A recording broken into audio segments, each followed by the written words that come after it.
Lahat po ng guest po may Ipapakita ko kung Manila yes, lahat patulong na lang. Pwede niyo po i-lesson dito. Kaya tayo mga nala-record kasi sila po QR code dahil wala nga daw silang QR code. Dito na lang imbitado sila sa pagdinig.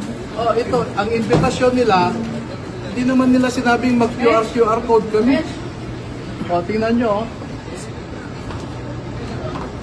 Sir, akala ng mga senador hindi kayo pupunta kasi nagsisimula na nga yung Blue Ribbon hearing ni Senator. Alam mo, yung invitasyon kasi na pinadala sa amin, natanggap ko lang nung June 4, alas 8 na ng gabi.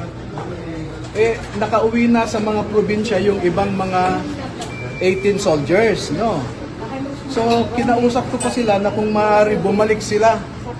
Ang huling dumating na hinintay namin, yung namatayan sa Pampanga, si Walter Manalansan. Iniwan niya yung wake ng kanyang kapatid para lang makarating at makapunta kami rito. Hinintay namin siya. Sir, gaano kayo kahanda? Especially worst case scenario, baka posibleng magkaroon ng site in contempt. Hindi natin alam sa ongoing na pagdinig po. Hindi, ayoko mag-speculate sa mga mangyayari, no? Hintayin natin. Ano, okay na po ba? makakapasok naman po, kailangan lang po talagang mag-QR code.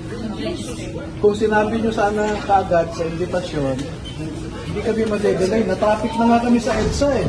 Mabilis lang naman po sir, i-approve naman natin. O pwede bang doon na lang nyo kami QR?